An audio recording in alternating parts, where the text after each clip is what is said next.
You're not here for a haircut? I do need one. Oh, okay. Well, not here for a haircut. You know, I realised. I thought I probably should. What have you realised? I was going to do this in the private feed, but I thought it's probably more relevant. Yeah. To a wider audience, especially those watching on wider audience. On private, we've got a wider audience, have we? Or? No, definitely not. Okay. On the YouTubes. Yes. So I'm going to go to the Top Shop for you. I've got a gift for you. I've got a gift for you. Hell? You need to open that up. All right. I think you know what it is, don't you? It's a Star Wars stuff. Yeah. Look at this. Look at this. Giddy up. Two Blokes Talking Tech. What? Read the note. I'll lay the cans out, okay? We hope you enjoy... I've got to put my glasses on. We hope you enjoy this limited edition gift from the new Coca-Cola X Star Wars Refresh Your Galaxy collection. Here, there's another one here. Look at that. Oh, that's Are they all the same or are they different? No, they're all different, mate. Oh, who that's are why they? There's a collection. Name them from left to right. Okay, that is... that's Boba Fett. Okay. That is Princess Leia. Leia, yep. That's C-3PO, Chewbacca, Yoda, and I think that is Poe Dameron from the pre-sequels. Yeah. Ooh, Poe Dameron. Boom. Whoever the hell that is. Wow, that's cool. There you go, Stephen. Why didn't they send this to me? Like because I'm a I said massive to them, Star Wars fan. Yeah, mate, I said to them. Oh, so you organised this. Can is that you what you're saying, send them mate? here so that I can surprise Stephen with them that's on lovely. the show? That's lovely. And they good use of the top-down camera too, mate. Great addition to the show. At my urging, you've done that, haven't you? That is genius. There you go. I like the little case too. Can I keep the case? Oh, you're going to keep the stubby cooler. Oh, do you want to keep that too? Look, no, I don't want it. No. It's all mine, mate. I'm taking I appreciate the effort that Coca-Cola went to get them to the office in time for the show. But there is 21 of them. Involved? Or? Oh, definitely. 21 of them? But, so they didn't send them all. Where's the rest of them, mate? I've got to buy them. No disrespect, but they didn't send them all. Okay, so I've got 6. You've got to now collect. I've got to get another 15. Yeah, because as I understand it from the list that you'll find at EFTM.com, I think it might be, is it, what do you call it, dark side, light side kind of thing? Maybe. Well, I reckon the hot one, the most collectible one, in my opinion, would be the Darth Vader one. Which we don't have here, do we? No. Okay.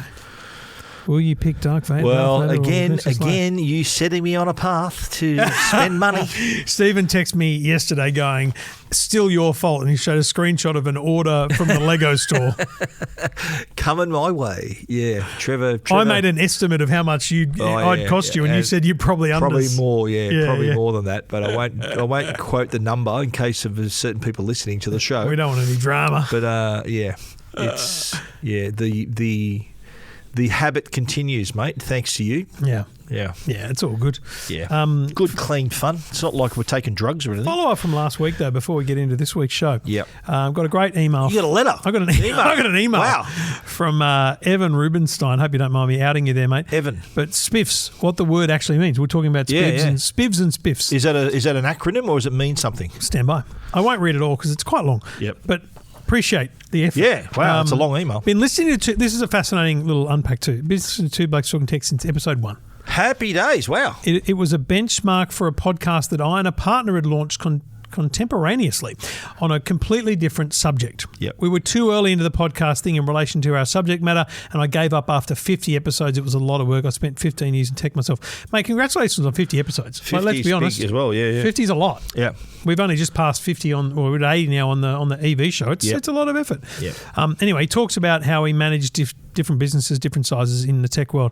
But anyway, he was talking about spivs. Yep. He writes spiffs. SPIFF. Okay. For years, I tried to find out what the word actually stood for. No one could tell me. Many years later, I studied corporate sales management in depth, and I read a number of books on the subject. And one of the books, I can't remember which, the origin was explained. Now, you'll note how I spelled the word spiff, not spiv, as it stands for salespeople in an effing frenzy. Is that few people actually know this? Now we could be funny. He could be taking us on a ride here, but we'll take him. We'll take him on his word. The term has since been sanitised to sales performance incentive funds. SPIF. Right. Sales performance incentive fund. Okay. One of the schemes, one of the early schemes that was used was to arrive at the early morning huddle, which is the short sales meeting that starts the day, and announce that there was a spiff that day or week. We're pushing this. The sales manager would put a huge pile of $10 bills on the table for all to see as he walked through the plan. It could be $10 per unit sold, $100 for every 10 sold, etc., many variations. Right. They were very popular and quite effective. So the frenzy concept was definitely part of the idea. The term become a sales industry jargon applied for most any incentive-based program. Right. There's a little bit more info there, but thank you very much, Evan. I appreciate the insight and input. So we were right, and we have in the making our own little background inquiries since last week's show, and we have spoken to a couple of companies. We won't name the companies, but they also confirmed that that is a thing. Still a thing. Sales incentives are a reality. It is still a thing. So still very popular. You've got to think about it, right? And it's the last, what we call it, the last 3 feet of the sale. Yeah. Is that when the customer's standing there with their money, how do you got to seal the deal there? And I'm still broadly torn on the concept. I understand it's a salesperson's job to get sales, and incentivizing them is fine. But I had a caller this week on the EFTM, and we're talking about a recommendation, and I said, look, when you get to the store, if they give you guidance otherwise, simply ask them, are you being incentivized specifically for one brand over another? That's a good question to ask in the store. Good. That's good. You should ask that question. That's all I want you to ask. Because you hear, and you probably read, I should say, there's sites and even social media, posts on social media which disclose that they have an affiliate link, right? So affiliates, you buy this, I'll make a few bucks. Yeah. That's disclosed. That's a good point. Yeah, so the affiliate links, why it doesn't... I put a deal up on EFTM this week. Yeah. It was a Tinaco product. Right. And my wife sent it to me. Oh. Amanda sent me a screenshot. From your own website? No. She sent me a screenshot of an Amazon thing. She goes, this is a great deal. Yeah. And I went, okay. And she goes, you should write about it. And I went, I don't really write about deals because they're not evergreen. And I go, and then I thought, got to impress your wife. So, so you did she actually said, maybe you could just say this is a wife-spotted deal. Anyway, so I wrote the article. Yes. Just 5 lines, And at the end I wrote, EFTM does not earn affiliate. This is just us finding a deal, and I think that adds credibility to the deal. Absolutely, and so I think actually, on one hand, the affiliate acknowledgement is exactly what we're suggesting that salespeople should do. Well, isn't that it? Like, because I watch a lot of YouTube videos. So the one channel in particular, the Astro Backyard, right? So Trevor Jones, his name's Trevor Jones, legend. He's a genius astrophotographer, and he always lists his equipment. And I looked through it all, and he says, look, I make a few bucks. You click on the link and buy it, I make a few bucks. And I went, good on you. Yeah. So, no gun to your head, but here's what I use, and if you want to buy it, I'm going to make a bit of money. Look, it's never going to be legislated. So if it can't be legislated, then all we can do is educate people that it exists in the market. Yeah, be aware of it. And you can, you can rightly ask the question. I reckon people who are listening to this now are going to ask that. So they should, because you want, like we've said it, we give opinions and reviews, but we're not trying to sell you anything. No. So we're telling you what we think of the product. So we're not making money off it. We're just giving you our opinion. Sidebar, and if anyone in this situation is watching or listening, I'm not like, I don't hate you, but I do. It grinds me a little bit when someone says to me, like, they'll pass me in the corridor at Channel 9, or I'll turn up at netball on the Saturday morning, having been at the Today Show, wearing a suit, and they'll go, what were you selling this morning? Hey, them's fighting words, mate. That would fire me up. I was just talking about this, so I don't get fired up because I get what they're saying, but that is not what I'm doing. Come on, mate. Yeah. Well, I'm not a salesman. I'm a commentator. People see things differently, I guess. Yeah, I reckon I'd be offended at that comment. Yeah. That would have offended me, and the outcome would have been maybe a bit different to what happened with you. But anyway, don't be saying that to me. I don't sell you anything, mate. I tell you my opinion is all I'm doing. I'm not selling you anything. All right, stand by for a show full of opinion. Welcome to Two Blokes Talking Tech. Not a bad price. With Trevor Long from EFTM.com. Really handy device. And Stephen Fennick from TechGuide.com.au. Lovely to have your company for episode 694 of Two Blokes Talking Tech. We could do this. We could go, here's what's on the show today. Don't be giving away but our I don't want to secrets. spoil it, right? Don't be giving away the secrets. Although, you know what? At the start of Tech Guide, I tell you what's on the show. Oh, well. Every episode. I didn't know that. I'm sure you're a listener, mate. Every episode of Tech Guide, I tell you what's on the show. Yeah. Just so you know. Coming up today, we're going to unpack the YouTube ban from the Australian federal government. We're going to flip out with the latest flip phones. We're going to tell you about the latest in headphones from JBL. Oh boy, do battery fires worry you? We've got you covered. Just give it up, why don't you? Wow. You're telling me that's what we got to do? Well, that's what I do on Tech Guide, mate. That's my point of difference, you see. Oh, sorry. That's my point of difference. I didn't realise. Yeah. Sorry, mate. Yeah. Episode 694. Thanks to the great people at Netgear and Arlo. And Netgear. We appreciate their support, and we hope you support them in the same way that they support us, which is by putting your money where your mouth is. The logo's looking a bit bigger this week, Bob, mate. Really, have you got the two-shot there? Is that bigger? Oh, has it grown in a week? Or I mean, just for the people watching, we are using static backgrounds today. What you got some feedback Danny about Webb, this? who's a long-time listener, said it was a bit off-putting, so I'm going to go static for the week and just I might actually watch them back and compare. So, Danny, you got a bit of pull here, mate. You've changed the whole show, Danny. I also just showing off what I can do with the screens, to be honest. Fair enough. Just downloaded a background and I didn't design it. I just downloaded it. You have that sort of flexibility, don't you? Yeah. Well, it was. I spent maybe 2 hours. Just mucking around to align it because when I show you, I don't know. We use it in the electric vehicle show, but the electric vehicle show, there's a white box behind the sponsors, and I had to realign it by a pixel at a time to make it sit on the center screen. It was wow. It was so exhausting. between that and watching, binging the shows here, you're pretty busy. It's been a problem. Pretty busy. Finished the first season. Anyway, we're not here to talk streaming. That'll be in the private feed.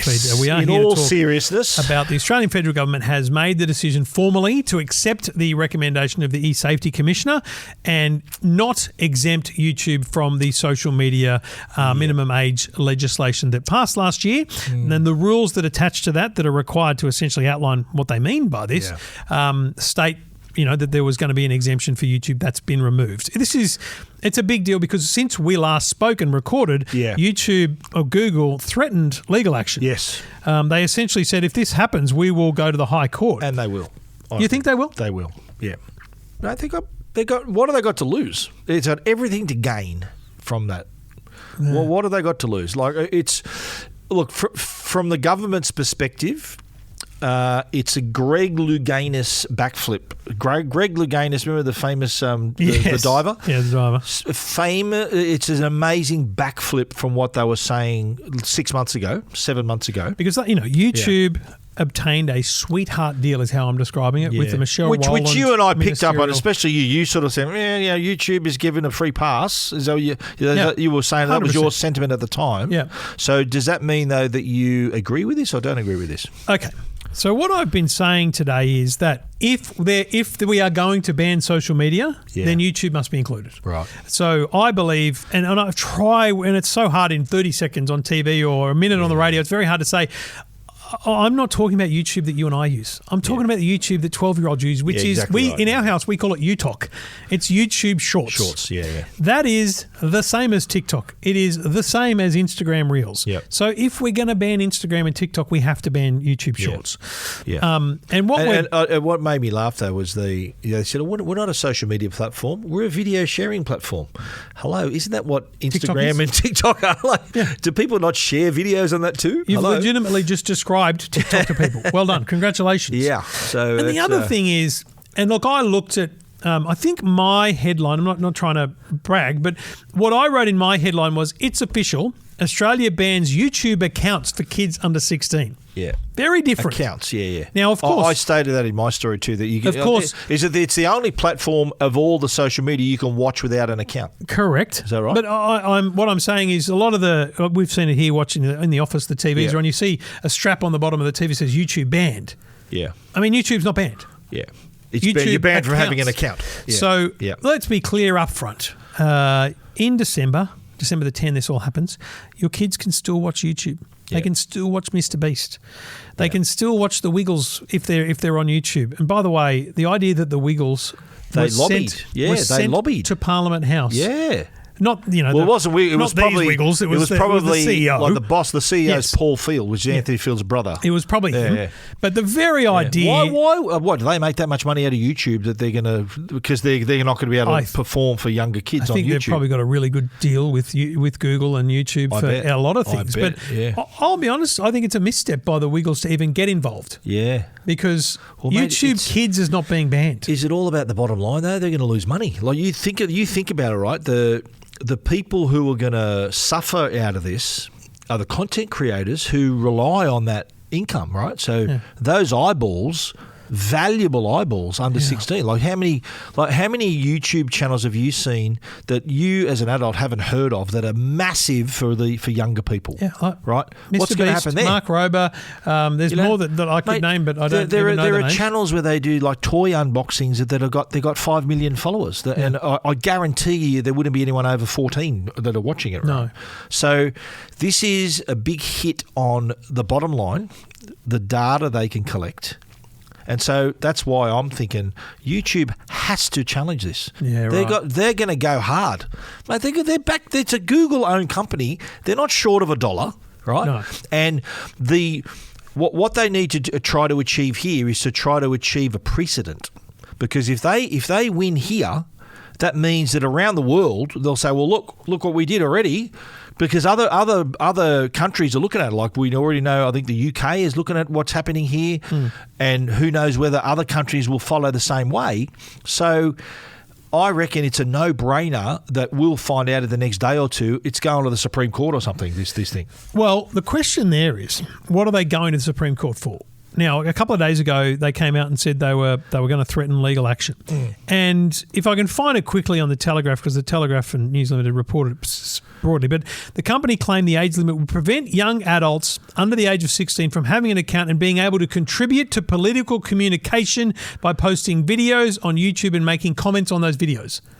So they're suggesting that a 15-year-old kid is getting their phone out and going, hey, guys, I think Anthony Albanese is a great bloke. I mean, that's just not happening. No. Find me more than 5 accounts on YouTube. Do you remember Caleb Bond? He still, I think, works at Sky. Yeah. Like, he was a columnist for the Telegraph when he was 16, okay? Yeah. It's a little bit of a fringe case of extreme interest in politics at an early age. Yeah. Let's be clear, my kids... That's not the case. My kids are very good. You could ask them the 3 levels of government. They know about state law because their mum worked in government, right? We would drill it in and then we'd have these fun quizzes about government and politics. Yep. My kids know more about politics than anyone else at their school for that reason, not because they're on YouTube engaging with or creating political content. But I think you've got to remember too that the argument that YouTube is going to mount for the case, which I think, mate, they're going to do it. Yeah. Will also then, would that not play into the hands of the other platforms thinking, well, if they're going to say that, we're going to say that too about their I think if YouTube wins, like, TikTok will sit there and go, whoa, hang on a second. Hang on. Yeah. Point of order, Your Honour. So I wonder what they challenge. Do they challenge the overall legislation, therefore binning it all? Or do they challenge just their exclusion or inclusion? Well, I reckon the argument here is that they can demonstrate that people under 16 can safely view the platform. Now, what's the communication minister's name? Annika Wells. Annika Wells was saying that she said, well, our research shows that 1 in 4 or 4 in 10 kids or something had they were distressed by the content that was served up to them on the platform. Yes. And so that was enough for us to sort of turn it around. So my question is YouTube and the other platforms for that matter a victim of their own algorithm? Yes. Because their algorithm is in a way to serve you up content that you're going to watch and stay watching to keep you on the platform longer. Is that a fair assumption how an algorithm works? Yes, that's the whole serving purpose you of up it. So you keep watching. Correct. So the algorithm has reached a point where it's actually served up content that isn't quite, in some cases, maybe not age appropriate, distressing, and that the algorithm that to me is an error. That's an error in the algorithm. It shouldn't work that way. Yeah. It should be presenting you with stuff that you like and want to keep watching. Yeah. So is that the problem here? Their algorithm is too good. Yes, it is. It's creating, but the thing is, it creates the rabbit hole. The rabbit hole is what we all know as exactly that thing you go down when you watch too many videos. And then you realise an hour later, hang on, I'm still watching this stuff. And so here's the weird shift in my mindset that happened literally today. I actually read Annika Wells' statement, and she talked about simply wanting to remove the algorithm from child's lives. And I went, you know what? I support that. Yeah, I agree. That was what I was talking to you earlier about. Oh, you really? You had the same thing? My thoughts were the same. I'm thinking she's got a point. That we're not, and that just proves, right, how we are. We're not people to these companies. We're data. We're just data farms, right? 100%. That is something that is obviously become an issue, and that's something that I reckon needs to be pointed out to the platforms. They don't see the forest for the trees, right? The platforms are thinking, okay, algorithm, come on, let's go. And they're not realising that, hang on a minute, this has an effect on people, especially younger people. And so and let me be clear, I still believe the legislation is a waste of time. I believe it will have no effect. Too. I reckon there's a better solution, put it that way. There's a better way to do it. So I was asked by Mark Levy today, what would I do right now? And I said, well, two things. Firstly, I would require anyone under 16 to have an account that is monitored and managed by a parental account. Yep. Okay, my kids are on Instagram and TikTok because their accounts are linked to mine, and I can switch them off. I can control the content. I get notifications, all that kind of stuff. Yet that's not going to save them from the legislation, is it? No, not at all. Right. Doesn't save them from the legislation. So it's stupid. Yep. And secondly, I would give the eSafety Commissioner millions more dollars to fund and support counselling and support services for parents and teachers to ensure that any effects of social media are better managed in society, right? So those are the two things that I would do if pushed, right? Yeah. But so my fundamental principle here is I still don't believe the legislation will work. Yeah. But accepting that it has passed and is being put into place, I now look at it and go, you know, the fact is that if YouTube content is so dangerous and harmful that they're being included in the ban. Yeah. How come they haven't discovered it before now? No. How? The kids can still see the content. Yeah, I know. So little Jimmy can still grab a link to a cool video and send it to little Billy, who's going to send it to a group chat on Discord. Yeah. It's going to be seen by 100 kids who currently play, Call of Duty or something, and now they're going to share YouTube videos because kids can still watch YouTube. Let's be clear. Yeah, and you know what? The other point too is that YouTube is not just for you on your phone and your tablet. It's on your TV now. Yeah. You can watch it on television. How many kids will look at TikTok on their TVs or Instagram or Snapchat? YouTube, it's one of the apps on your TV now. Yeah, but that's not where the problem is, because if they're watching on the TV, they're probably in the family space. If they're crowded around a phone, that's where you got to worry about. So maybe. Look, I want to say this because I'm going to talk about some stuff that kids shouldn't talk about and know about, right? So if the kids are listening, let's skip the next 10 minutes, right? Oh. Maybe just skip the episode. But you know what? So on YouTube, and I've been exposed to this through comedy podcasts like Tom Segura's Your Mum's House, right? They look at the wildest stuff on the internet. Right. There was a video of a young man explaining how to use wax to remove hair in places that, pretty intimate, right? Private places, It's on the YouTube. Right. It's not an explanation, a video Showing of doing it. Right. And you know why it's on there? Because it's educational. It was brought to my attention this week, and I was not aware of this. I promise you this is legitimately was sent to me by someone. There are, I'll show you, Stephen. There's a lot of sex education stuff too, like that, wouldn't it? Yeah. These are try-on videos, like trying on clothes. I saw a video the other day of a young lady describing how to clean a couch, but she was always cleaning the back of the couch, and the camera was at the front, and she was wearing transparent clothes. Okay. But it was an educational tutorial. Yeah, right. See, these videos are still on YouTube. Yeah, okay. But doesn't that just explain the problem? Kids are still going to show them. Doesn't that explain the problem that the algorithm, like the goal of that video is to get viewers, right? Uh-huh. How you get it, the bait you use is right, is a sexualized content, right?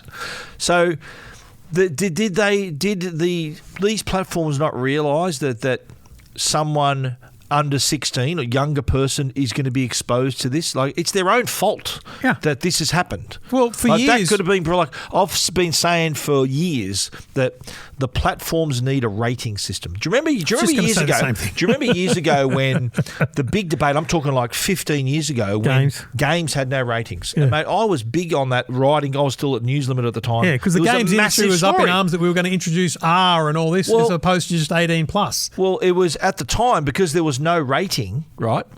A 12-year-old could walk up to a counter and buy Call of Duty, which should be rated R. Yep. But because there's no rating, they said, okay, here you go. Yeah. And I can remember there was a time where I was told this story. There was a guy in a store wouldn't sell the game to a young kid because he's too young. The parents come in and abuse the guy for not selling it. He goes, how dare you not sell this content to my child? And you know what? It can be done. Oh, mate, because what you do is by default, every video is 18 plus. Right? By default, every video is 18 plus. Yeah. Once you earn the respect and trust of YouTube because you're Mr. Beast, you got 5, 10, 20, 400 million followers, then you may apply ratings to your videos and they will be randomly checked on an ad hoc basis. Yep. Then through monetization, when you turn on monetization on a video, you actually say, does it include any of these things? Yeah. Like basically it's an honor system, right? Yeah. But if you are found to be incorrectly rating your videos, you should be kicked off the platform. But isn't there's already pretty stringent things you got to explain about your video? It doesn't contain violence, and this doesn't. They already have the rating system. You don't have to. That's only if you monetize. That's if you monetize it, right? Okay. Yeah. But isn't that the whole idea for these YouTubers to make money? They would need to monetize it. Okay. I'll give you an example where they don't want to monetize. They just want to get branding and recognition. That cleaning video, not monetized, I bet, because it's all about linking to other sites. Spicy sites, as they say in the business. Do you know what I mean? Yes, I do. So they're not monetized, so therefore they're not rated. But I think the approach here, right, for instead of YouTube taking the government to court, and the other platforms should have mounted this case already. Like look, the algorithm is so precise. Okay, so look what Facebook did a few years ago. They took every news site down. Right, Facebook. If you posted a nude photo on Facebook, it wouldn't be up there for more than a minute. Because they would go, bang, we recognise that, and down it comes. Yeah. So they've got the precision to do this sort of sniper-like rating system to view the content and say, right, now that's adult, that's not. Why don't they develop that to make their platforms more like family-friendly, user-friendly, and as is what we're seeing now, appropriate to the people viewing it? And why doesn't YouTube have parental controls? And by the way, if they have them, I don't know about them. Yeah, right. And that's insane because I'm a parent and it should be very clear to me. Because they've got YouTube Kids and they think, well, if you've got a kid, put them on YouTube Kids. But see, YouTube Kids, people talk about this, that's for like 0 to 7, so maybe very 8. Very young. Once your kids, if you'd say to kids, oh, you can watch YouTube Kids, they go, I want to watch Mr. Beast. Yeah, exactly. Like at 8 and 9 years old, they want to watch other content. Yeah. So you very quickly lose interest in YouTube Kids. Wow. Which is why we've got this problem of this gap. And the kids are still able to watch YouTube. Teachers can still share YouTube links, no problems. Yeah, that was another link. Families can. It's all stat, good. Another stat that they shared, like because in the when YouTube was exempt, remember late last year, they were sharing all these stats, and one of the stats I read was that 94% of teachers globally use YouTube in the classroom, and they still can. Yeah, but because the child can't have their account. But they can still watch the video. But YouTube used that stat to demonstrate the fact that it's the education factor. Platform, yeah. Right. Yeah. They were just demonstrating that, but what people didn't get was it doesn't matter. It doesn't change. So what you were talking about before, those videos, they found the gaps in the they were the ones who sort of found the vulnerabilities in the system. Yeah, because they're educational. There's always a big disclaimer at the start. You know you're in for something 18 plus. Right. When you see a big disclaimer at the start, there's this videos for educational purposes, and then holus bolus, you see what you need to see, right? Yeah. And that's problematic because kids are still going to see that. Yes. Whereas I would argue TikTok is pretty bloody good at removing stuff that shouldn't be there. Well, have you? In fact, probably too aggressive in some cases. Would you go so far as to say that YouTube, like the educational videos you were just talking about, you wouldn't get that part through on TikTok, would you? Or Facebook? Nope. And yet YouTube was sitting back thinking they're going to have an exemption. YouTube should. I think policy-wise, they've made an error here. They've misstepped here. They should have come out and said, we're going to lead this. We're going to be the parents in the room. We're going to introduce. Who are you talking about? The YouTube? Google YouTube. Yeah. They should introduce strict parental controls. Content. Algorithm cleaning. Let's call it. So let's say how's this for an idea? Rolling algorithmic deletion. Let's call it that. RAD. It's rad. This is rad. So what happens is, this is my theory that I'm coming up with on the spot. Kids are 13 and they start watching YouTube and it builds an algorithm. Every 3 to 4 months, it deletes the algorithm data from 4 months ago. Right. So you've only ever got your last 3 months worth of algorithm. Okay, yeah. So when you turn 16, you've got 3 months worth of algorithm, but when you get to 16 in 3 months, everything you did before you were 16 is gone. It doesn't remember it doesn't know it. So like a new user. It's relearning you constantly so that the sins of your past, the things that you watched when you were 13 don't carry through to your adulthood. That's fair. Right? That's fair. Because frankly, the platforms only work. Like I was thinking last night when I was recording a video about this, I'm thinking, if I'm TikTok, you know what I do? I remove the account barrier on December 10 in the app. Right. I make the app open like YouTube is. Yeah. But personalised if you've got an account. Right. Yeah, okay, so you can still view the content without having an account. Yeah. Yeah. It's basically just editorial, it's curated content. They just go, here's 5,000 videos that were put into the world today, and they're the ones that kids will swipe through. Yes, right. Because that's not illegal. Like what you can do on YouTube. It's not illegal for a 13-year-old to watch TikTok. Yeah. It's illegal for them to have an account. So I think that's the point that needs to be underlined here is that the platforms are still going to be here, right? Yeah. They're not banned. Nope. But a young person under 16 cannot have the account for that particular platform. And so they can easily grab mum and dad's phone or look on TV and just go scroll through theirs. And my point is, if I'm TikTok, what I do is I set up a team in Australia, small team, 3 or 4 people, that just find all the coolest content for 13-year-olds, 14-year-olds, 15-year-olds, and we simply, if they're under 16, because we've determined that through technology that doesn't yet exist. If they're under 16, we serve them this content, and we never. It's the same content for everyone. If they like a video, it doesn't matter. It doesn't feed the algorithm. There is no algorithm, right? Yeah. And they don't need an account. Yep. Because that's all they need to do these laws can be bypassed by simply removing the need to have an account. Well, is that, do you think, because we should talk about the fine, like they face $49.5 million fine, which is a lot of money. Do you think that the platforms, as a way to skirt around that problem, by doing what you said, is having the possibility of having an account, or not an account, what we call it, like an empty account, so just to be able to log into the site and see what's there. It's an unknown user. It's an anonymous account. There you go. It's an anonymous user. Is that a way? Is that a loophole? Isn't it? I think it is. Absolutely, I really think it is. So if they still want to have people viewing and not be in trouble. They can allow their platform to be used. And so what you do is the age verification systems, which we've talked about in the past. Yep. If you can't determine how old they are, then you make them an anonymous account. If you can determine it to a degree that they're old enough, then you require the account. That's what you do. Yeah. So I can't just log on to TikTok and scroll. Yeah. But also, why not just continually and push me to get an account if I'm older? So, mate, absolutely. I wouldn't mind betting that's what they do. Well, it's going to be interesting. They've got a few. So what's it now? It's we're getting into August, so it's going to be August, September, October, November. They've got 4 months to get their act together. That's not a lot of time. They can. Well, mate, they're pretty nimble. They can do stuff like that pretty quick. I'm just interested to see the response. Like I said, I reckon YouTube's going to come out hard with this. They're going to try to state their case. Yep. Maybe admit that they can make some changes, as we've pointed out. There is a thing there. Maybe they've got clean up their act a little ready bit. To go. Yeah. I reckon they've probably got that up their sleeve.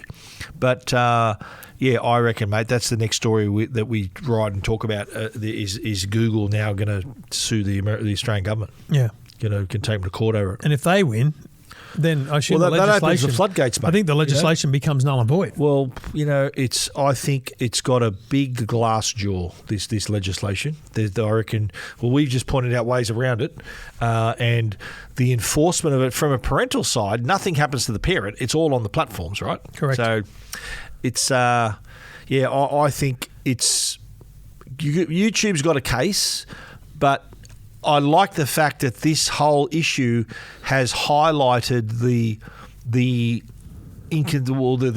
problems in the system. There are issues there. Yep. And that's still a good result that we've highlighted the fact that maybe a lot what we just spoke about. Parents go, I didn't realise that at all. Yeah. Right. So the fact that knowledge is power here, making people awareness is what we want. Yeah. And to help make the platform safer, then the legislation is sort of doing what it was set out to do. It is. It's just a matter of what happens genuinely in December and whether or not. I worry about the confusion in households. Do you know what I mean? Like, and that's going to come. So I said this morning on one radio spot. I'm going to put map out. We're going to black out the whole day of December 10 just for interviews. Yeah, I think January is going to be a big month too, because people are going to. There's going to be all that's those. When it's going to hit. My kids on TikTok and it shouldn't be. So one of the messages I wanted to get out today was parents should not be complacent. Parents should not go, everything's solved, the government's sorted that, we don't need to worry anymore. Not at all, mate. No, I think the work starts now. You start work now. This is worse. I'll tell you why it's worse. Yeah. Your kids are now off TikTok, they're off Instagram, and they're off YouTube Shorts, right? Yeah. But they're still on Discord, they're on WhatsApp, they're on Telegram, they're on Signal, they're on online gaming. There's going to be a lot of sharing of stuff. And they're going to be sharing links to... You can watch a TikTok video that link is sent to you without an account. Yes. You just can't scroll on kind of thing. Yeah. So there's going to be TikTok sent, there's going to be YouTube sent, there's going to be all those things sent. Yeah. And the effects on children's well-being from seeing harmful content will still be there. Now, will they be bullied and harassed and... Yes, because on Discord and Telegram and all these groups, that's still going to happen. Yeah. So like Messenger's sailed through this too. Messenger's still going to be there. It's a messaging platform. Yeah. So parents can't be complacent that their kids are okay because the government's passed this legislation. No, exactly right. Because they'll find other ways. Which is why, if Anthony Albanese was sitting here and we were, even if I was to acknowledge the getting this through Parliament, well done, etc. Yeah. The worst thing he did was say we're taking this responsibility away from parents. Yeah, well, that's not good. Yeah, I parents agree. have to be parents. You got to be responsible for your own kids. You can't let the government parent your child. You got to parent your child. Is that what we're saying? Yes. Yeah. You got to be a digital parent, and I don't accept. And I know that we're different because we're in this game and we know tech, but I don't accept I don't get it, or I don't have that app. That's not appropriate. Yeah. If your kids want to get their L's, they've got to pass a written test. Yep. If they then want to get their P's 12 months later, you've got to sit with them in the car for 120 hours. Yep. Probably only 70 and pay a driver the next one. Or you've got to stump up. Your 16-year-old doesn't have the cash to stump up for driving lessons for 120 hours, right? And this is in New South Wales. Yep. So if you're going to put in that commitment, why are you not putting that commitment to your kids at 13, 14, 15 Absolutely or 16? Right, mate. Yeah. You know what I always say? If your kids were in a playground, you'd be sitting there supervising them. The same has to go for the digital world. You've got to supervise them in the same way. The government's not supervising them. The government has simply... That's a good analogy. Shut the playground down. No, well, they haven't. What they've done is they've roped off some of the rides for older kids. Yeah. But the little kids stuff is now restricted. But that doesn't mean that one kid can't push another one over there. Exactly right. Do you know what I mean? You can just climb, because there's softball... You can climb under the rope as well. Just because there's softball doesn't mean they're not going to get hurt. There you go. Good analogy, Stephen. There you go, mate. That's what I'm here for. Anyway, look, I'm glad they did it. It would have been a much worse situation. Yeah, if they were exempt, it would have been a bit on the nose. Yeah, I agree with you. I think they should be lumped in with the rest of them. I bet you there's people at YouTube who are not filthy because they've been included, but filthy because they've done the deal with Michelle Rowland. They did the deal with the previous minister. Yeah. They got the exemption. Is she still in government? What's her portfolio now? She doesn't. I don't know. Because she used to be comms minister. That's right. Now Annika Wells. Yeah. So, they'd be filthy. Yeah, well, they got it over the line with her and they think, the election. Yeah. Damn. Deep down, I hope they're filthy at me for being such campaigning about this for the last 6 months. It's all Trevor's fault. Not really. It's all Trev's fault. Partly. Anyway, well done to the government for coming up with a solution that is uniform. That is my acknowledgement. Exactly. I think it's really critical that it's a uniform decision. One in, all in, I think. But do you think that maybe, just before we finish the topic, do you think that maybe the platforms might get their heads together and think, right, how are we going to do this? Or are they all going their own separate ways? In my behind-the-scenes conversations with people at different platforms, there's no friends there. So Facebook, Instagram, Threads. And Threads, that's... Well, and WhatsApp, which is not included. Yeah, but Facebook or Meta's got a couple of in there, haven't they? Yeah. Who owns Snapchat? That's not Snap. Snap. That's their own thing, right? Yeah. And X is, of course, Elon Musk. I don't think he gives a rat's, does he? Probably not. Although he's had a few things to say about the government to reaction to various bits of content. So he may come out vocal about this one. But I don't know if there's any. Is there anyone under 16 on X? I can't imagine. It'd be like, I don't think this kid's under 16. Like Harry's trying to buy a digital camera and he was on eBay, Gumtree. Yep. And then I'm looking on eBay, and then he goes, I'll get a Facebook. So he installs Facebook for the first time. He's nearly 14. Wow. And I'm like, you didn't get Facebook when you were 13? He goes, I don't want that. Like, literally no interest. Right? That's mum and dad's platform, not Correct. the kids' platform. Well, anymore. I mean, is your mum on Facebook? No. Oh, really? She's got no social media. Right. I'm her social media. My mum and her partner Gary are on Facebook, and I was with them last weekend, and I was listening to Gary, just listening to videos on Facebook. I'm thinking, what are you watching? And mum had shown me something like, that's fake, mum. It's not real. Like it's nah. It's last thing I need is my mum on Facebook, mate. I'm her social media. People send stuff to me, and then I show it to her. That's how it works in the Fennick family. All right. Well, we had a win, but it's still not going to be a solution in I think in our view. And you know what's hilarious, folks? We didn't pre-discuss this, but Stephen said to me before we recorded the previous show. I had thoughts. Yeah, I have. I think you said I've got a new thought or a differing opinion. I've changed. And we'd both come to the same realisation today that actually of all the things, I think the algorithm is the thing we've overlooked with your in child. this. Yeah, exactly. And credit to Annika Wells for pointing that out in her statement today. Definitely. Because that's definitely the thing that's at most risk. All right, Two Blokes Talking Facebook and Instagram and YouTube. Two Blokes Talking Tech. Everything about tech you never wanted to know. This is Two Blokes Talking Tech. Two Blokes Talking Tech, proudly supported by Arlo. Arlo is the company you go to if you want some great quality security cameras, whether for indoor, outdoor, wired floodlights, doorbells. But what brings them all together are the secure plans. So I think if you are going to invest in their great products, I think you should also invest in the secure plans as well, because they offer so much, including the smart notifications. So Arlo Intelligence, that's AI for short, by the way, Arlo Intelligence. They can detect people, vehicles, packages, animals, and also custom detection. So you can actually set up a little scenario where if you see this, tell me about it. The example I would use in my house is if I see Logan sitting on the couch, tell me he shouldn't be there. So you can also put in, and we've done this at our place. You put in faces so that it actually it's got person recognition. So it knows not only that it's a person, but it knows who that person is. So I love to see, Joe Fennick's at the front door, or you see Amanda Long's at the front door. Spot on. I've got it all down. Even for myself, it says, that's Stephen Fennick. There I am. Loves looking at himself. So person, and also vehicles. It works for vehicles too. Yes. Does it recognise your car? Yep, it recognises both cars. Mine too, yeah. So there's that as well. And also 30 days of cloud storage of all your videos. So I have my cameras on all the time. So I look through my feed. There's hundreds of them a day. I can go back 30 days and look at all of those videos. So in case I need to go back and see something, that's the other security that you have there, knowing that you got not only 24/7 security around your home, but also that backup as well. Check it out. Arlo Secure Plans. Get into it. Arlo.com. This is Two Blokes Talking Tech with Trevor Long and Stephen Fennick. All right. Well, look, we folded away a little bit earlier, a couple of episodes ago, and now we're folded away. We're both flipping out. We're both flipping out. We've moved to the. Although that's not the flip. Well, it's a flip form factor. I would argue. I've still got it here. I would argue. Get rid of the rundown, Stephen. Okay. I would argue that the this form factor, big screen that folds shuts in the middle, top to bottom. Let's just is known as what the flip. is that? That's a Motorola Razr 60. Okay.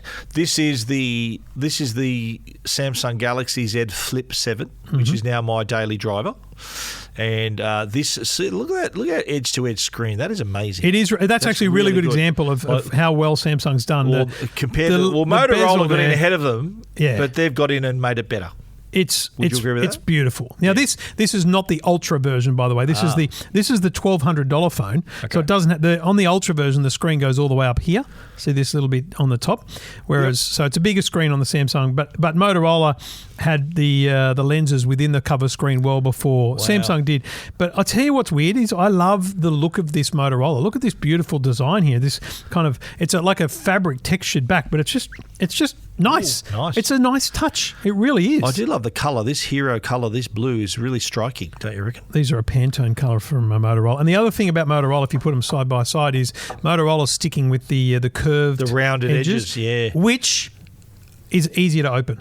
Of course. It just gives you something to grip. Yes, true. Look at that. Although, but with this one, see how the flip thickness is not as thin as the fold. No, fold is like 4.2. What's this about? That looks about 6.9, I think. Is that right? So that's actually quite chunky compared to the fold. Yeah. So easy to open, but look at that big screen. Like, how big's your screen there? Mine's bigger. 6.9. So the is Motorola that what you reckon? Razr, yours is bigger? Yeah, in the phone sense. This is actually a taller screen. Right. So it's a taller screen on the Motorola, but the thing you get on the Flip from Samsung is a more smartphone-like aspect ratio. Is how I would describe that. So you're a fan. You're a flip. You prefer the flip over the fold. This is the form factor for me. Right. Put it this way: if Samsung hadn't have asked for the early sample of the flip back, I'd still be using it. Yeah. I say this every year. Right. So that'll be like, this is my daily driver now. I've been on the fold. I used that for 2 weeks. 2.5 weeks. Loved it. I had the fold. I'm a fold guy. You're a flip guy. Yeah. But I got to say, I do like the fact that it's and I say this, I describe it as the fold that you can fold in half. You can fold it in half and boom. And I reckon the elephant in the room of why Samsung have really sort of gone hard this year, harder than other years, is because Apple's going to come into the market, right? So I reckon this is the form factor that Apple will go. So that's a fascinating thing, because if you look at any of the, those people that make mock-ups and do YouTube video rumor stuff, because there is no genuine leak of Apple's thing, right? A lot of people try and show the fold. What would it look like? Yeah, I know. I just can't believe that Apple won't go, hey, see this iPhone? Bang. That is... And the front screen will be amazing too. It would sell like hotcakes. Yeah. It's... Because I think my argument for them going the flip rather than the fold, so the two-screen, front screen opening like a book, because it's basically a tablet. Like, imagine that, like, their iPad mini is still a thing. Yeah. So it would be as big as an iPad mini. Mate. And would they be willing, although in the past Apple has killed their baby, so to speak, they've gotten rid of successful models to 100%. Update them. So would that, kind of what happened with the iPhone, right? The iPhone came out, basically killed the iPod. Now, let's talk about why, right? So the thing about this is, obviously the cover screen is what's unique about this. I've got to tell you, love using a wallet on the front screen. Yeah, right. Yeah. Like on the Samsung, you just swipe up. I haven't actually found the quickest way to use it on a Motorola, but I love using the cover screen to make payments here. But the other thing I would say is Motorola still absolutely trounces Samsung for their cover screen. The Samsung cover screen is all about widgets. We want widgets for this and that. This is all about apps. This is just, you can just use apps. And I can just go edit. It's like opening the phone. And I can choose an app and go, actually, I want Instagram to work on the cover screen. And now I can just open Instagram on the cover screen. Yeah, wow. No dramas at all. Oh, someone's direct message, good times. And And look at this. I'm just using Instagram right here on the cover screen. I like, you know what, I got a call yesterday and I'm thinking on the front screen, I'm going to answer on the front screen. And it immediately goes to speaker because it knows you're not going to hold it to your ear. All week. That's really smart. And you know what? Yeah. So your phone sits on your desk normally around you, right? Yep. And so the phone will ring, I just go tap, swipe, whatever it is, and it's just on speakerphone. I'm just talking. Smart. And if you need to, you open up. You know talk. what? I reckon that a regular smartphone should be able to do that because it knows that the accelerometer would know if it's being picked up. Oh, that's true. Why doesn't a real smartphone, a normal smartphone, okay, it's still on the desk, he's answering on the desk, let's automatically put it to speaker. Like the Motorola cover screen is just so much better. Yeah. For apps, like there's the communications one where it's just all like shortcuts to people to ring and stuff. I did get it there. One of the boys at Today Show, Hayden, who does the Steadicam operator, I gave him a Flip 5, and he uses it every day. And he told me to install Good Lock, which is an app that allows you to then put other apps on the home screen. So I was able to put the MLB on the app Samsung. I'll let you do on the cover screen. So at netball, I'm standing there holding the Flip in my hand like this, just watching the baseball. Wow, discreet. So good. Wow. Yeah. It's like putting the Playboy in the textbook. Hey. Is that right? I mean, I guess so. Is that what happens at school? I guess so. So you're sort of sneaky watching it, aren't you? You're sneaky watch. A little sneaky. Yeah. But see, if the cover screen's going to be a feature, a standout thing, then it should be more usable. I would argue it's not usable enough on the Samsung. Didn't Samsung say, and I've only had this a couple of days, so I can't really answer this myself yet, but didn't Samsung say that you can get by with sort of like 70% of what you need to do, you can still do on the front screen? Or did you understand what they were I didn't hear about? that quote, but like there's a lot you can do without even opening the phone, including messages, reply to notifications, all that kind of calls. Stuff. Yeah. So all the basics.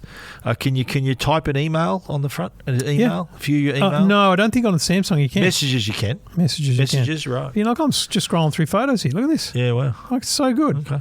I honestly, the Flip 7, so my broad principled review here is the Flip 7 is better because it's just slightly wider. Yeah. It's better than the 6 ever was. Right. And any Flip before it.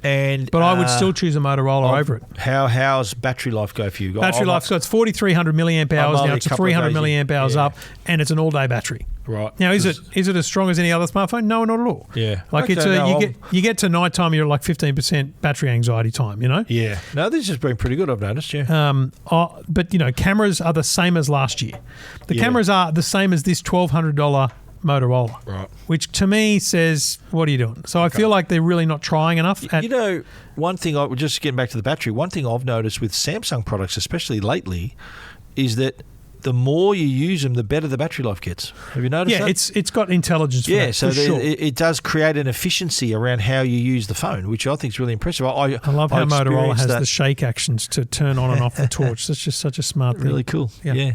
But the more I remember using the S25 Edge, and early on the battery went, ooh, that's burning through pretty quick. But then became days in thinking, wow, that's way better, and would last all day long. Same with this. It's improving as you go. Again, so Motorola have the shake to turn on the torch. They have the wobble to turn on the camera. Ah, there you go. Yeah, is there a button? Yeah, you just press this. Ready? Hey, did that take a photo? Don't think it did. Welcome. Don't forget, you can also open the camera by Twitter. We did that. Thanks very much. Great podcasting. It's a tutorial to capture a photo, mate. Thanks. I know how to capture photos. Cheers. Very good. Let's try that again. Is that working? 3, 2, 1. Ah, what a show! Boom. That's funny because we did that on the Flip, and I never used it anywhere. I could probably now compare them. There you have it. Because we did actually do a similar photo on the Flip. So content you didn't use, mate. $17.99 for the Samsung is pricey. Yeah. Now, what's the Motorola? This Motorola is $1,200, $11.99. But this is not the Ultra. What's the Ultra? The 60 Ultra doesn't exist in Australia. Okay. The 50 Ultra is still on sale here in Australia, and it's like a $1,600. And that's doing well, isn't it? They're doing pretty good. Yeah. Because I can remember, do you remember the first time they brought back the Razr with the foldable screen? Yeah. And it was a disaster. Well, they never gave it to the media. Look, and I wonder why, because all the reviews in the US were terrible. Yeah. It was so was the Samsung Galaxy Fold. Yeah, but the first one, remember the protective screen? Remember that was the problem. Yeah, the screen protector. That was the problem. People were peeling it off. But you know what? You take your licks. You do your what? You take your medicine. You get it see what's wrong, because you know what, your customers are your best engineers, right? They use your phone and they point out, there's a problem here, and they did that with remember that because they delayed it. Remember the first fold, if you can remember. Oh yeah, they sent it out to influencers first, like Marquez and all the big time US influencers. And I remember Marquez's review thinking, look at this, it was the screen was off, and they delayed the launch. Yeah, they said, you know what, we're going to wait. Yeah. So you know what? So I'm all in on Flip. Big fan. Yeah. I still do believe if Apple does it will be this form factor. Yeah, I agree. Yeah, it has to be. I can't see them doing a bigger one than this. It would be too. I think this would fit into their lineup better. The having a form factor. What would they call it, you reckon? That's a great point. What would they call it? So to be the iPhone, if the rumours are to be believed, it's not this year, it'll be iPhone 18. So it'd be 18, what? 18. It can't use the word flip or fold. Can't be flip or fold. iPhone curl, maybe. Yeah. Wow, that's a good point. Yeah. Because air makes sense for the thin. Yeah. What makes sense for something that closes? That closes, yeah. What have they got in there Book, in their lineup? Wow. Maybe they call it. Is there there's no Ultra in the lineup? There's no Ultra name. Maybe they do something weird like that. Yeah. Yeah, they might call it the iPhone 18 Ultra. Huh. Yeah. We'll wait and see. Yeah. All right. Well, anyway, we're flipping out, loving life. Flipping out. And Stephen's just started his review. Yes, He'll be with that in a week or so on techguide.com.au. You can read my review of the Samsung Galaxy Flip at EFTM.com. This is Two Blokes Talking Tech. Mate, we're going to go all out here today on JB. You brought it as well. Top down, mate. That's how good's that? Hey, look at that. Get the JBL Tour 1 M3 Mark III. These headphones are the new model from JBL. Now these are $549, $550. Yeah, they're flagship. So product. These are their flagships. So this is active noise cancellation. Great audio. What have they got? 40mm drivers on board. But the secret, I reckon, the feature that makes them a standout is what Trevor's about to bring into the picture now is the little transmitter. Yeah, I can only show you the screen for a minute because I didn't charge the battery. Yeah, so but this little guy is the Smart TX. So if you're listening, it's just a little dongle. It's smaller than an old Matchbox. Yeah. Would you say? Yeah, it is. Smaller than an old Matchbox, so it fits in the palm of your hand. And using it wirelessly like this, you can open it up and you can control things like the volume, the noise cancelling, different things like that, right? We should note that the last couple of years, their earphones have had the smart case. Tour and Live have had this kind of functionality on the case. The smart case can actually do what we're about to describe. This transmitter can do as well. That's right. The most recent version, I think the Lives, have this extra function of the smart case is that it's got a USB port to charge it. But included in the box is a USB-C to 3.5 millimetre cable. Correct. Why on earth would you need a 3.5 millimetre cable, would you say? Stephen, come on. Put it into the headphone jack of your in-flight entertainment system or your old iPod or an old stereo system. I listen to my old iPod. I've got a 15-year-old iPod that's packed with the music of the time. Yeah. And I love being able to plug that in and listen to it wirelessly on the headphones. Yeah. So I did it. We both did it on a plane. So you plug it into the in-flight entertainment, photos on, fire up a movie and just listen. And you're not chained to it. No, so I went from wearing these headphones to listen to music on my phone, then on my tablet, and then on the in-flight entertainment. So same headphones. Without taking them off. There you go. Boom. All right? Boom. Now, the couple of things I'd say is they're out of the box, they felt plasticky, right? They're very plasticky headphones, right? And initially I thought $550, they feel cheap. But there's a reason for that. They're very light. Oh, mate. They're light. You can wear these for ages. I love the fact that they do that because you got to think about it, right? You're going to wear these for probably, 12 hours maybe on a long flight? Yeah. Perhaps 10 hours? Yeah. You're going to wear them a long time.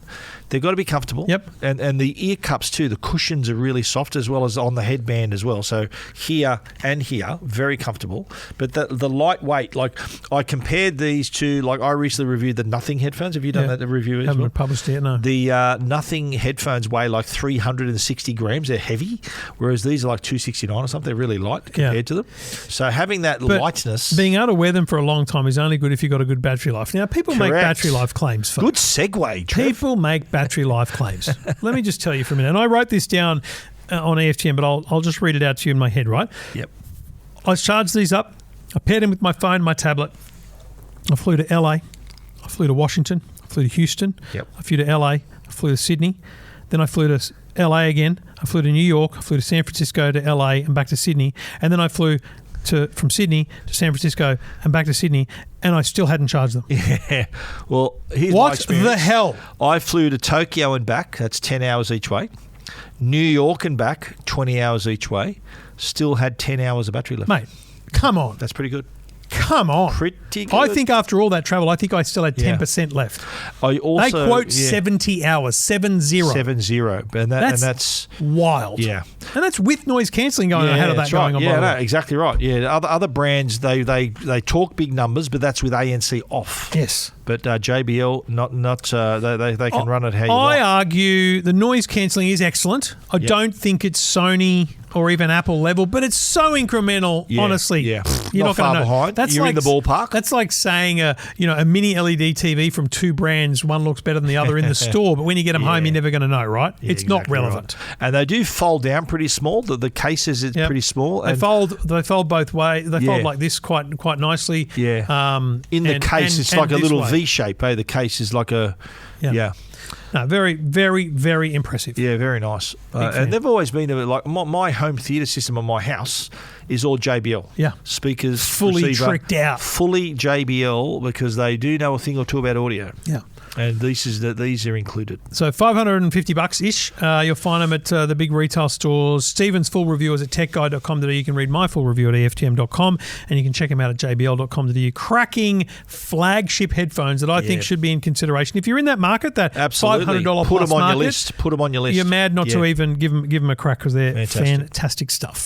This is Two Blokes Talking Tech with Trevor Long and Stephen Fennick. And we do it all thanks to the great people at Netgear. Netgear have got you covered for your home networking needs. And never a more important time to think about your home network, because in September, your NBN plan probably going to get faster. If you're a Two Blokes Talking Tech listener, I'm guessing you have NBN faster than 50 megabits. If you've got NBN faster than 50 megabits, baby, she's about to get faster. In around the middle of September, your 100 meg speed is going to go to 500. Your 250 is going to go to 750. Your 1000 is going to get faster uploads, and there's 2000 megabit, 2 gigabit plans coming. Very tempting. If you've got that much speed coming into the house, you've got to have a network to support it. If you have an older Wi-Fi network, it won't be able to support those speeds, folks. So now's the time to start looking for deals on Netgear Orbi Wi-Fi systems. They have a range of systems that do Wi-Fi 6, Wi-Fi 6E, Wi-Fi 7, different levels of investment. Basically equals different level of use in the home. So if you're using a lot of devices, a lot of content, a lot of streaming, wider range. Go hard. But there's a product to suit everyone in the Netgear range. So check it all out. Get your best Wi-Fi for your best internet from Netgear at netgear.com.au. This is Two Blokes Talking Tech. Stephen, you wrote this week about battery fires based on insurance data. How many times have you seen news stories about house fires? It's a pretty good news story. Yeah. Battery. Yeah. Battery. And I don't know, the ones that seem to make the headlines are the ones caused by scooter batteries. Right. E-bikes and stuff. 100%. And so there was the assumption then that e-scooters are dangerous to charge them, and companies that sell e-scooters, including Segway, go out of their way to highlight the fact that they've got special technology, safety features, to triple redundancy systems so that you can't overheat the battery and it can't work, right? Yep. So here comes Allianz along with they pitched this story to me to say, look, we've got some really good data about battery fires, and being an insurance company, right, they need to know this stuff. Yeah. And they said we've got a sort of a list of the products that the devices that are responsible for the most battery fires. Right. Well, drum roll, folks. And I thought, well, it's got to be e-scooters, right? Right. You think so? It's not. Oh, really? It's power tools, battery operated power tools. Ah. So, tradies, right? They got the battery goes in the bottom of the power tool. Yeah. They are, them and gardening tools account for 38% of fires. Wow. 38% of fires are power tools. So batteries for the power tools. So you think about it, right? Why is it the same reason? Is it because cheap charges, second-hand, third-party batteries? Mostly, I think, because they get damaged. So batteries, you think about when they're used on a job site, they're tossed around. Those little bits of damage that can be not sort of single incident damage, but cumulative damage. Yeah, right. They're getting dropped and tossed around. Oh, of course. Could affect the cell inside and cause the fire. So interesting. That was a huge shock. Number 2 was your average everyday battery. So just like a little double A's. Yeah, what you'd put in a torch, what you'd put in a toy. Possibly for the same reason, damage. Because they're also disposed of, maybe not responsibly either as well. So they're damaged as well. Number 3, we still haven't got e-scooters yet. Number 3, smartphones. Oh, was it number 3? What is this data from the Samsung Galaxy Note 7 year? This is when from was that? 2007? 2017. Yeah, this is from Allianz Insurance themselves. And number 4 was the e-scooters and e-bikes. So the point they wanted to make though is the fact that the common denominator is if you don't charge it properly. So you need to have your proper charging cable. You can't go cheap and cut corners like that. Yep. Have the right charging. The other point they made was damage. So a scooter, you're out in the road, that could potentially happen there. Although the batteries, like a car, has really solid protection. Yeah. So being able to look for damage to make sure power tools. I've never thought about the Ryobi batteries that I got lying around. Boom. I don't know if I've dropped them and all that kind of stuff. At my place. So wow, Blake's got D-Walt. We're doing very well. So I got a long time since we've used that phrase. I got a hedge trimmer and a lawnmower. No, my lawnmower is a still lawnmower, but still with a big battery. I've got my hedge trimmer and my whippersnipper are the D-Volts. Still is my whippersnipper as well. I've got the hedge trimmers, the D-Volt, whatever how you pronounce it. Yeah, right. But the other thing that they said, damage and not having the right charging cables are the problem. Yeah, so the solution was don't charge overnight.